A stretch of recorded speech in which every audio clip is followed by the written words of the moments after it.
नमस्कार।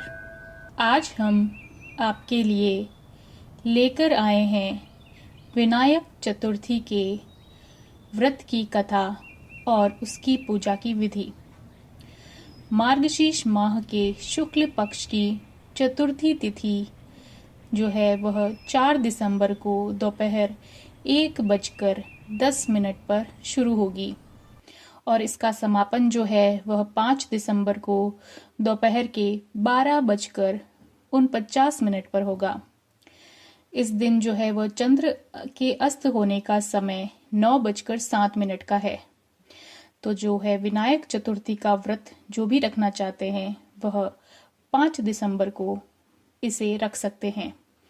आइए अब विनायक चतुर्थी की पूजा की विधि के बारे में जानते हैं। विनायक चतुर्थी के दिन सुबह जल्दी उठें और स्नान करने के बाद साफ वस्त्र धारण करें। इसके बाद में सूर्य देव को जल अर्पण करें। घर तथा मंदिर की सफाई कर चौकी पर एक साफ कपड़ा बिछाकर भगवान गणेश की मूर्ति को विराजमान करें। इसके बाद में गणपति बापा को फल, फूल, धूप समेत आदि चीजें का अर्पण करें।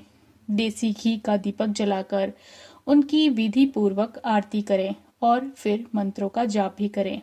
इसके बाद फल और मोदक समेत आदि चीजों का भोग लगाएं और जीवन में सुख शांति रहे ऐसी कामना करें और अंत में जो है वो प्रसाद सब में बांट दें। आइए जो है अब हम विनायक चतुर्थी की पौराणिक कथा के बारे में जानते हैं। जो भी व्रत करें जो इस कथा को जरूर सुने। एक बार जो है भगवान शिव और माता पार्वती नर्मदा नदी के किनारे बैठे थे। वहां पर माता पार्वती ने भगवान शिव से समय व्यतीत करने के लिए चौपड़ खेलने के लिए कहा। भगवान शिव चौपड़ खेलने के लिए तैयार हो गए, लेकिन इस खेल में हार जीत का फैसला तो कौन करेगा, यह प्रश्न उनके समक्ष उठा।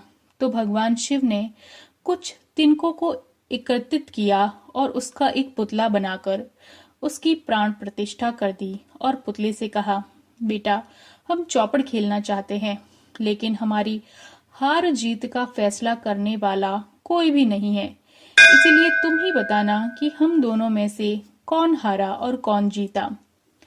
उसके बाद में भगवान शिव और माता पार्वती ने चौपड़ खेलना शुरू किया। यह खेल 3 बार खेला गया और संयोग से तीनों ही बार माता पार्वती ही जीत गई।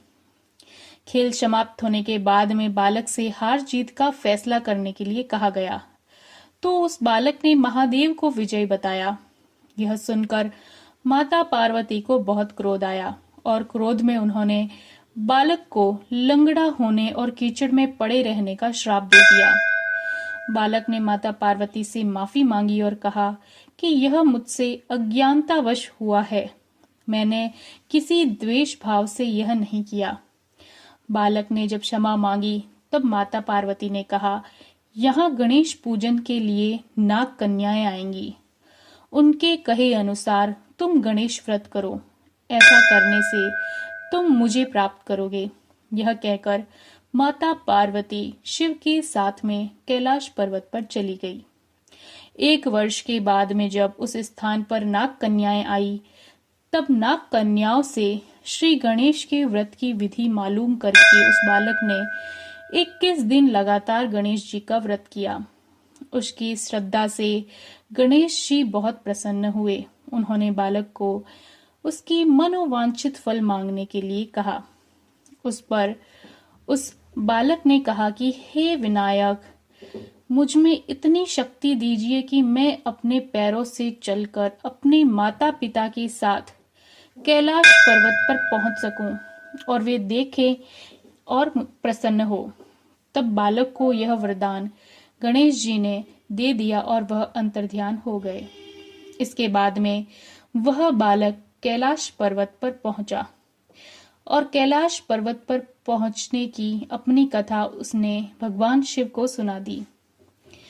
चौपड़ वाले दिन से माता पार्वती शिवजी से विमुख हो गई थी, अतः देवी के रुष्ट होने पर भगवान शिव ने भी बालक के बताए अनुसार 21 दिनों तक भगवान श्री गणेश का व्रत किया और इस व्रत के प्रभाव से माता पार्वती के मन में भगवान शिव के लिए जो भी नाराजगी थी वह समाप्त हो गई। तब यह व्रत विधि जो है वह भगवान शंकर ने माता पार्वती को बताई।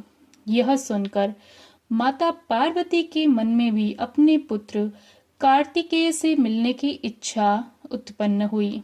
तब माता पार्वती ने भी 21 दिनों तक श्री गणेश का व्रत किया तथा दुर्वा, फूल और लड्डुओं से गणेश जी का पूजन अर्चन किया। व्रत के 21वें दिन कार्तिकेय स्वयं माता पार्वती से मिलने आ पहुंचे। उस दिन से श्री गणेश चतुर्थी का यह व्रत समस्त मनोकामनाओं की पूर्ति करने वाला व्रत माना जाता है। इस व्रत को करने से मनुष्य की सारी कष्ट दूर होकर मनुष्य को समस्त सुख सुविधाएं प्राप्त होती है। ओम गण गणपते नमः। अपना समय देने के लिए बहुत बहुत धन्यवाद।